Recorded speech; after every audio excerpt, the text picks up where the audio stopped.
Hello guys, and welcome to the Season 3 of Star Wars Rebels review, and today it's a collab with Knife Stalker. Hello. Hello people. And if you're a hater, leave or comment nice things, or don't comment nice things, and if you love Star Wars Rebels, or just here because you want spoilers, stay tuned, and if you just missed Clone Wars, then go away. Let's start out with... Okay, so the first episode steps into Shadow. That was the season premiere of Season 3, and it takes place like 6 months after Season 2. I really liked the premiere because it really showed how much of a savage Ezra could be, especially when the Sith holocron kind of took him over. And then I loved it when Kanan became Bendu's apprentice, sort of, to like become comfortable with his blindness. So I mean, it was an overall good premiere. And plus we got the introduction of Grand Admiral Thrawn into Star Wars canon for the first time, which was amazing. You mean Sherlock Holmes of Star Wars? Yeah. I think that's the first time we ever saw, well, not the first time, but what we saw what Sith holocrons can do. So, other than, we never really saw them in the Clone Wars, so it's the first time we actually saw Sith holocrons other than last season. And Ezra's turn to the dark side was kind of filler and plot at the same time because he never did it again. But I did enjoy how the premiere went, and I always like the premieres and the finales. It's the in-between episodes that you gotta watch out for. Maul tries to take everyone captive, which, because of plot reasons, I figured he would just kill them all. But he wanted to. I like how he draws out Ezra and Kanan, and I'm surprised Kanan didn't go all apeshit on Maul for blinding him when he met him again. I'm surprised Ezra didn't blind Maul. That would be a fun twist. But, like, payback. But, I like how the whole, holocron thing, they have to have visions to know what's going on. It doesn't just go in a voice and tell them. It was pretty good because I'm just a huge Darth Maul fanboy. And yeah, spoilers, he dies, like, way later on. He's not in Empire Strikes Back. What? But my favorite moment in the episode was when Ezra and Maul combined the Jedi and Sith holocrons. Yeah, especially when Ezra sees the twin suns and when Maul says he lives, and we'll reveal who that was later on. Yeah, I didn't even know they can combine holocrons till that episode. Yeah, I didn't either. I thought that would explode like a entire squadron if that happened. Okay, so I enjoyed all of the plot episodes. There's only one plot episode I didn't enjoy, but I enjoyed it. Warhead. All the other plot episodes I enjoyed of this season. Until his extraction kind of struck me as a filler episode, because it's just about Wedge. But if he was in more of the Ghost crew, I would enjoy his character more. But since he's only in filler episodes, I would have said they could have skipped it and it wouldn't have bothered me. What are your thoughts? Well, I want to say that the Antilles extraction was a filler episode. Because I mean, it just didn't really feel like one. Plus, like we had Wedge trying to escape the Empire, and plus that was the first time when Agent Callus was helping the rebels. True. And that was a good twist. And plus, I love the fight with Sabine and what the fuck is her name? Price. Price, yeah. That is true. It was a good filler episode. It wasn't a bad filler, but it technically wasn't a filler. So, decent. If every filler episode had Thrawn at the end, I'd be fine with it. Thrawn pretty much outsmarts everyone, and I kind of like how he's sort of the Sherlock Holmes of this universe, because in the I was kind of afraid of them having Thrawn in Rebels, because are they gonna do their own take on him? But they did exactly what they did in Legends canon. He uses art and basically history of every planet to figure out how to defeat the enemy. And he pretty much outsmarted Hera in like 5 minutes. So, and Cham Syndulla was back, so... Thrawn's intelligence and, like, master of art and like, whatever he does best. And, I like going back to Ryloth, because I don't think we've seen that planet since, like, Season 1 of Clone Wars or something. Yeah, early on. And plus, and we saw Cham Syndulla, like you just said, and Thrawn outsmarted everyone like always. And yeah, I mean, Thrawn was basically my highlight of the episode. A Clone Wars fan episode, but I would have liked to see the battle droids come back other than the Geonosian episode. But, okay, so the droids were deactivated, but a commander droid was smart enough to deactivate the shutdown sequence. Imagine if we had all of those droids wandering around the galaxy.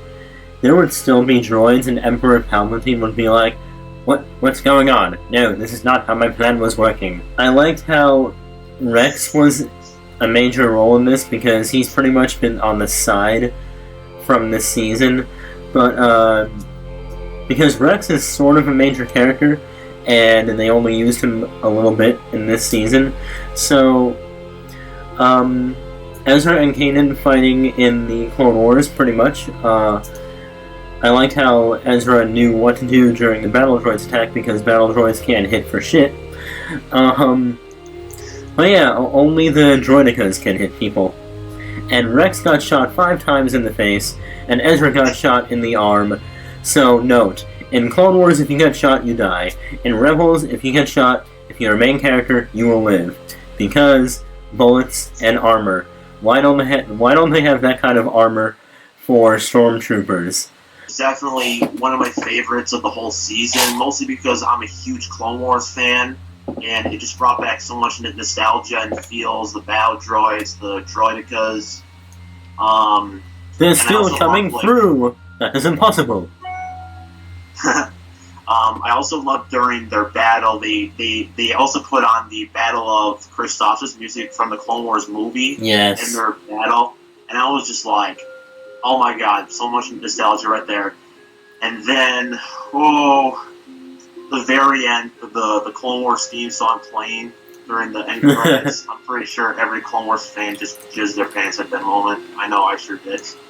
Now, Kiss Cartoon was down for me during the finale, so I downloaded every clip and put it into editing, and at the end of the last scene of this season, I put in that Clone Wars of Rebels outro from the last battle instead of the normal one. And they're like, wait, is that really what they used for that? And I'm like, no. Wow. Okay, this is where we meet Gar Douche Saxon. Oh, and so his character is pretty much, I will have, I like Mandalore episodes, but sometimes the characters can feel a bit dry.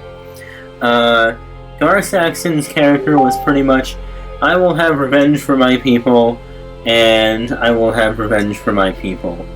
So, it was pretty much half the episode was dialogue, not very interesting dialogue, stuff we have seen from the Clone Wars, and stuff we don't know about from Sabine's family. I love seeing the Mandalorians in the episode, but most of the episode was just very slow. It was mostly dialogue. This felt kind of boring sometimes, and Gar Saxon is a huge asshole. Are you saying it's worse than the Wakanda job?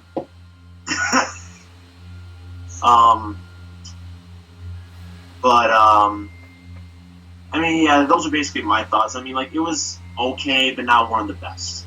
Yeah, Iron Squadron. Is that a Star Destroyer? Dude, just no. Is that a Star Destroyer? Okay, so we're introduced to these children who eat space pizza, and the episode is pretty much they're not part of the rebellion. They are doing their own thing, and they've never seen Star Destroyers before, so they get their ass handed to them, and Hera saves them. That's pretty much the episode. You can skip it. Your thoughts? I would say it's definitely a filler. The Iron Squadron, they just, I just didn't really care for them that much, and especially Mark. When he said, "Oh, we just blew up a Star Destroyer," I'm just like, no, that was pretty much. That's no Star Destroyer. You pretty much blew up a space toaster. Yeah, and when that one guy, when he said like Mark's the best pilot in the whole galaxy, I'm just like facepalm. No, that's Anakin. Anakin, like put Mar up against Vader's TIE fighter, you will get wrecked in like half a second, probably. There's a TIE fighter. I'm gonna shoot it, boom. I'm sorry, Hondo, you're a good character, but please go back to your pirate squadron. Do not be a comic relief. Be a pirate who only cares about money. Because this was, we were introduced to the Shadow Troopers, and that was not a good way. All the Dark Troopers, by the way. Dark Troopers, that was not a good way to introduce them. Hondo wants gold, and he didn't get gold, and that was the episode. Take it away. Yeah, definitely a filler. I will not say anymore. It's a filler. You can skip it. I really don't care. As Morgan is Buddha. Mm-hmm. Buddha. And then Sumar dies, and then Callus is revealed to be Fulcrum, and Thrawn, I think, knows that it's Callus at that point. Right, I remember. How the episode just like played out, and with the reveal of Callus being Fulcrum, it was pretty enjoyable. I loved it. Yeah, compare season 2 Callus to season 3 Callus.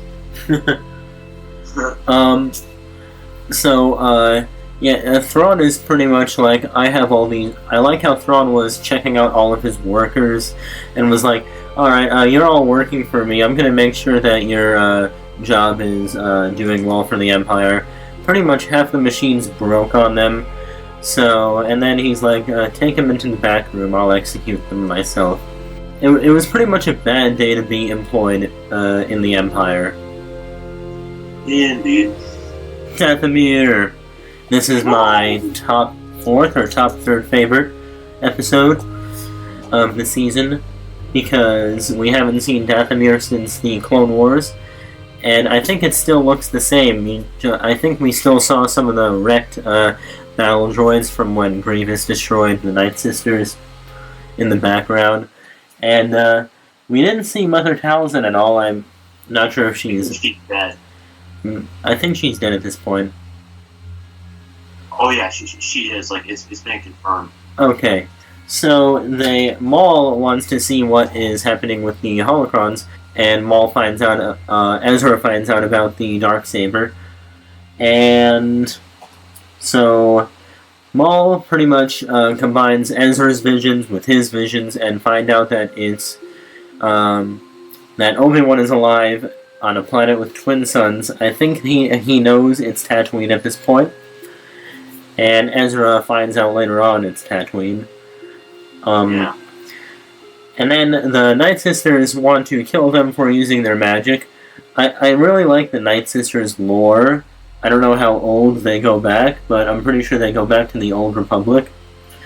Sabine gets the Darksaber, and she takes it back to the Ghost with her. And they tell Kanan that Obi-Wan's still alive on... Visions and Voices was definitely my favorite episode of the first half of Season 3, and I think maybe my second favorite episode of the season. I think so. I don't know. But I really loved the episode because we got Darth Maul back, and we got Dathomir, and the Night Sisters, and the Darksaber. But I really wanted to see like the spirit of Mother Talzin or Ventress, because they both died in the Clone Wars, and it would have been really cool to like kind of see them reappear as a spirit or something to like let people that who didn't read Son of Dathomir or Dark Disciple that they did die during the Clone Wars or something. And then I did love I love the ritual in there, the lightsaber battle, and then Sabine using the Darksaber. That was so fucking badass. I loved it. Yeah. And yeah, Obi-Wan's on Tatooine. Woo! And wasn't Ventress the voice actor for the Holocron? Yeah, she was. Mer. Dose of Geonosis with Saw Gerrera. A.K.A. Dickhead. Yeah, he's pretty harsh. This show is for kids. Holds an egg hostage. So, they go back to Geonosis, and all the Geonosians are dead. So, I didn't know that, because I don't read most of the comics. Or if that was just something they made up for this episode. But Saw Gerrera is lost on Geonosis, so Rex and the team go there to investigate, and they find out that they have been building the Death Star when they don't know it's the Death Star. They find out they've been building something on Geonosis. I like going back to Geonosis and seeing Saw Gerrera again, because Ghost of Geonosis came out like a few weeks after Rogue One came out in the theater, so I mean we would kind of know all about Saw Gerrera already. I mean, yeah, it was decent, but not one of the best. Yep. Okay. It's like, Rogue One came out, let's have an episode. Alright, this was one of the better fillers, but, at least we got to see Zeb. And, I did like Thrawn at the end. I did like how this was a better filler than the Chopper filler in Season 2. Because, the Warhead actually attacked people. And that's how Thrawn found out that their base was near where his droids were being sent to. It was a better filler. I say we could have gone without it, but I did enjoy it. It was a better semi-half filler episode. I loved it when that Imperial droid just like went on a rampage and Zeb was just like getting his ass whooped by it. And then how they sent the droid back to the Empire and just blew up that Star Destroyer. And the end scene with Thrawn and Callus, that basically made this filler a whole lot better. Because if Thrawn appears in a filler, then he kind of makes it not a filler, even though it kind of is.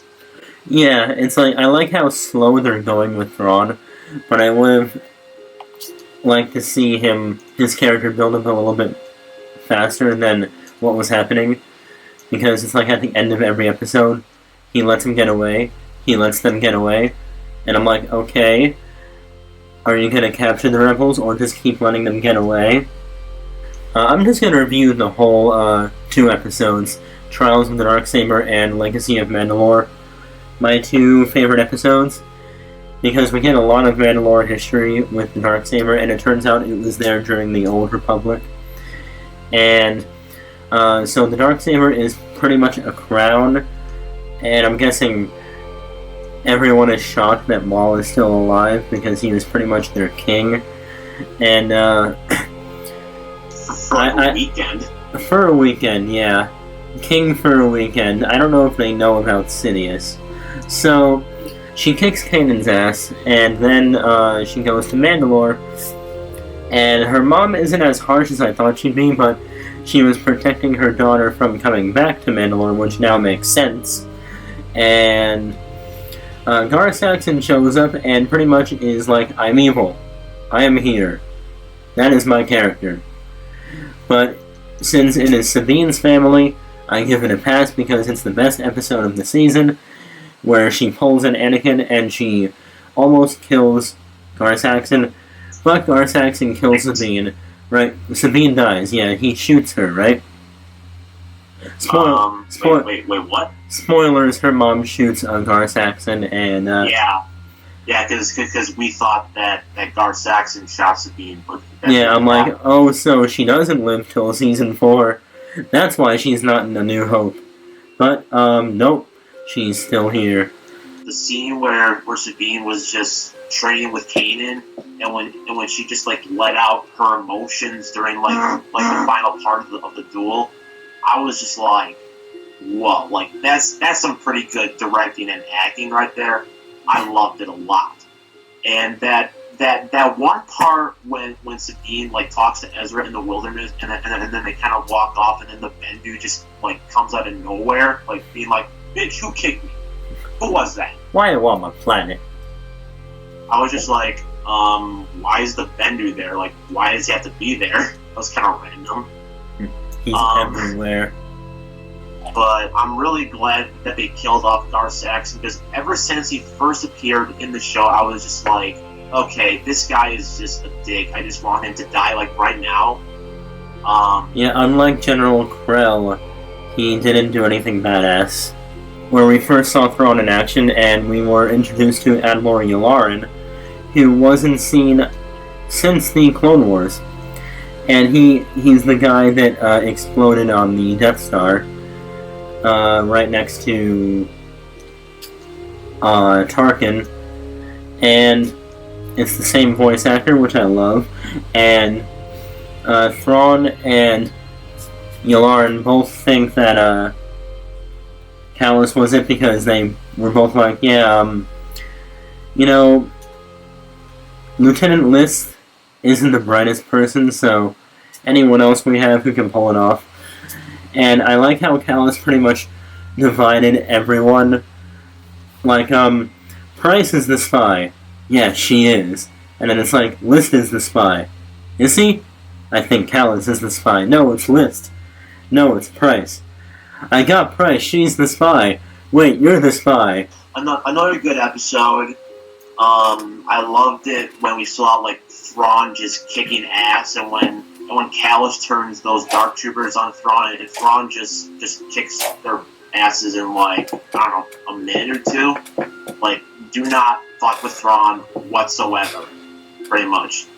And then I love the whole spy game, like, where they just, like, blame, like, every person they see for being a spy, but then Thrawn knows in the end that it's Kallus due to Ezra's helmet that he wore to get captured to warn Kallus, and then Sabine's artwork.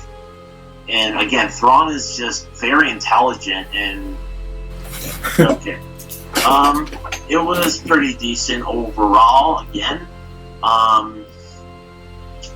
I think my favorite part of the episode would have to be the very end, where the Alliance like comes together, and it basically gave me chills. Like, this is how the Alliance came together and why they're united as one in Rogue One and the original trilogy. So, I mean, it was a pretty cool thing to see, and I also love seeing the TIE Defender make an appearance in canon, because I think it appeared in Legends one time, like in a game or something. And so, like, that was the first time that we saw the TIE Defender in action, and my god, that thing is a fucking badass. I loved it. Okay, next up. You mean the Alan Rickman musical? Unfortunately. No. No way. I was so happy.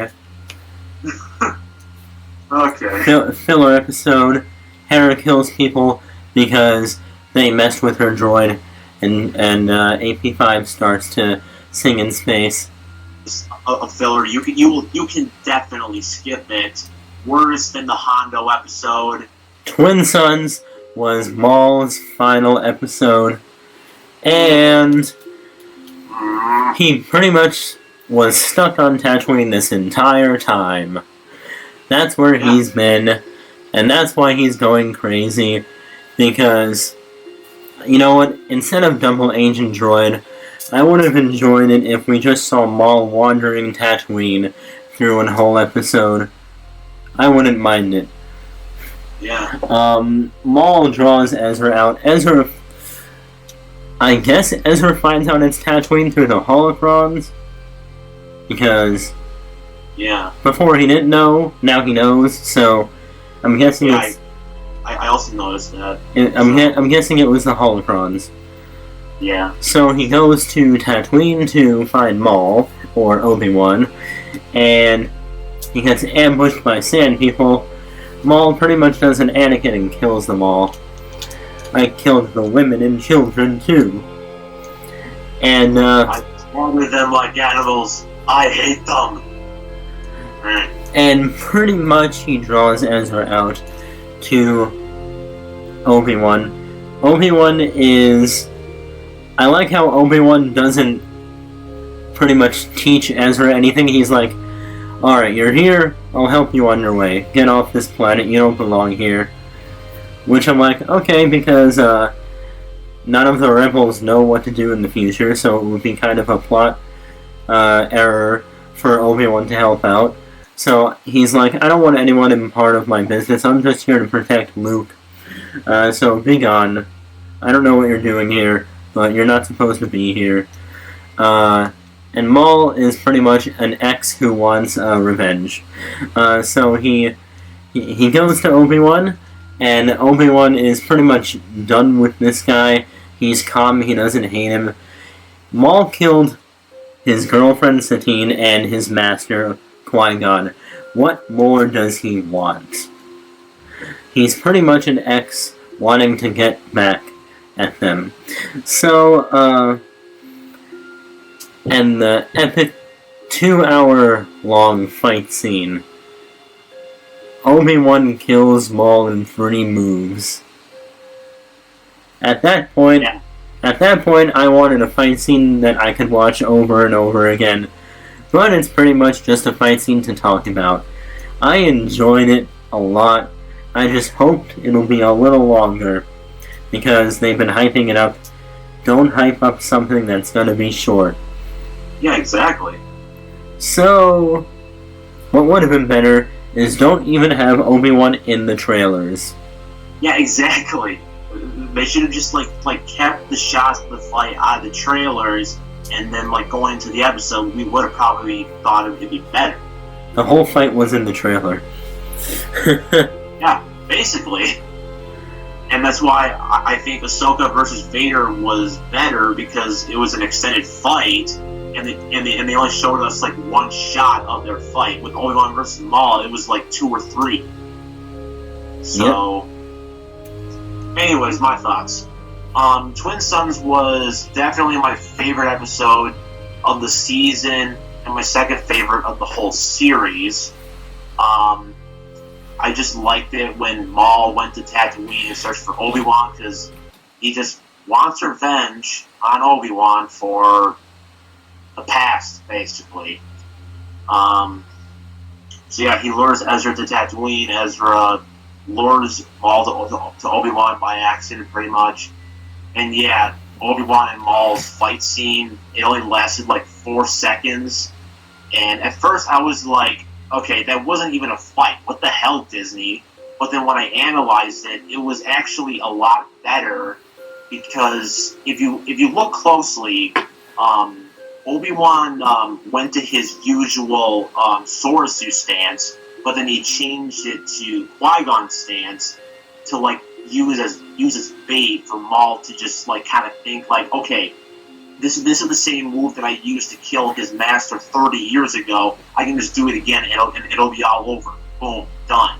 But Obi-Wan's like, no, bitch, you haven't learned shit. So basically, Maul falls into Obi-Wan's trap, and he cuts him down in like 3 strikes. That's it.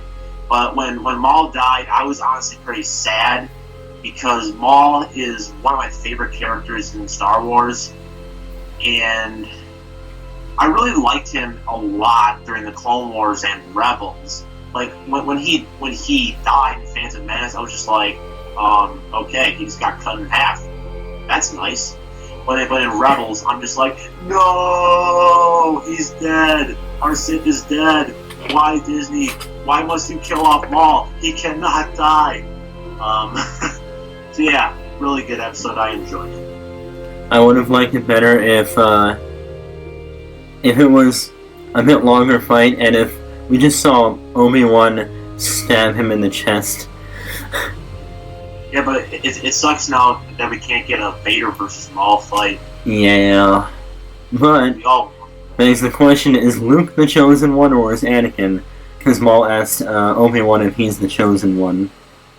Well, it's more of like what Obi-Wan believes is the chosen one. Since Anakin is now Darth Vader and he's failed to fulfill the role of the chosen one until Return of the Jedi, Obi-Wan believes that Luke is the chosen one and that he will destroy the Sith. I mean, he helps it, but Anakin is the one who ultimately does it. So they just didn't know that it would be Anakin at that time. Yeah.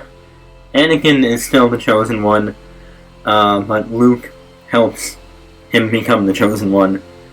And we finally found out what the Bendu can do. That was the highlight of this episode. We found out what the Bendu can do. Honestly, Twilight of Apprentice was better finale, but the Bendu is God. I bring death. You cannot shoot that. So, Commander Sato commits Allahu Akbar suicide and kills Constantine. The people who live. All of the Ghost Crew and Price. Everyone else is dead.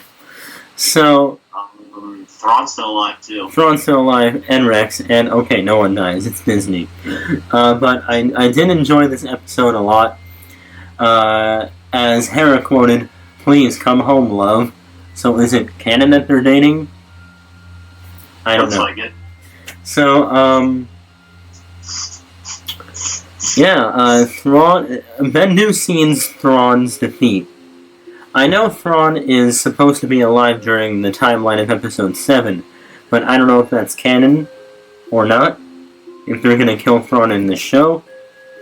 So pretty much, Thrawn knows that he gets defeated, but he basically doesn't believe it. And Bendu, I don't know how old Bendu is. You can quote me on this. Is Bendu alive during the Old Republic? I have no clue. Because he can see Thrawn's defeat. So if he sees beyond Episode 7, or if that's not canon, or if it is. But it was my fourth favorite episode of the season. Your thoughts? It was a good finale overall. Definitely not as good as Twilight of the Apprentice in a lot of different ways. I just loved it when Thrawn was just kicking the rebellion's ass, and when Sato just sacrificed himself to kill Constantine, basically.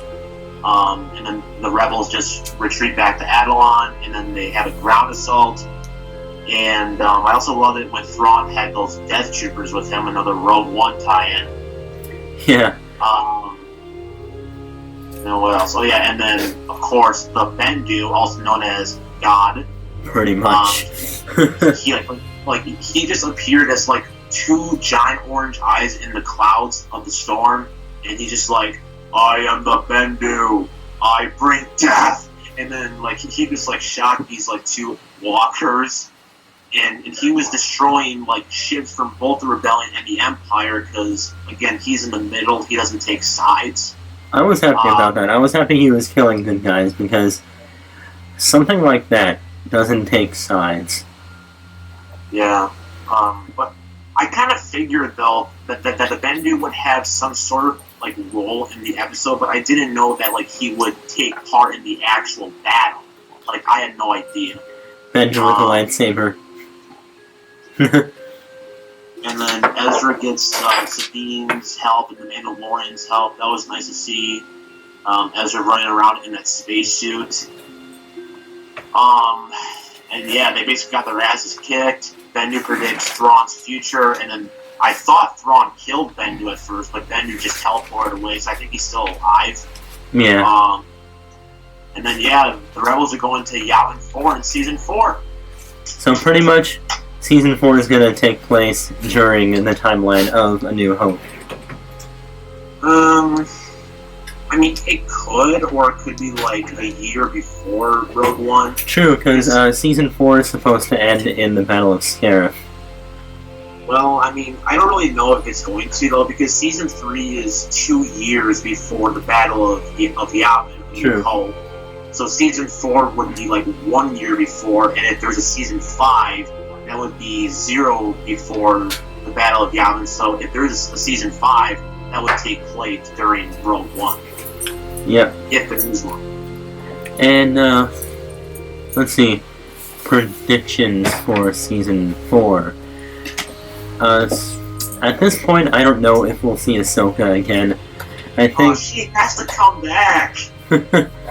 She has to! At this point, I would have thought that, we would have seen her in the finale. Either she comes back alive, or if they pretty much say she died at the temple and we don't see her again, or if that whole walking back into the temple business was an illusion, or if she just died of hunger in the temple. I'm pretty sure Rex lives, because in Return of the Jedi, there's rumors that Rex was in the celebration during the Ewok party. Yeah. Thanks for watching our Season 3 of Rebels review, and comment below, let me know your thoughts, and subscribe. Hopefully we'll do it for Season 4 next year, but yeah, otherwise I hope you've enjoyed, and I'll see you guys for my next reaction video. Later. When is the Season 4 trailer coming out? Please subscribe! It's free and easy. Just click the red button. And remember, every time you subscribe to Zaandarbrow, you get a lifetime supply of update videos. Hooray! You're still here? Why didn't you click it yet? Fine. I guess you don't want to see what's on their Patreon.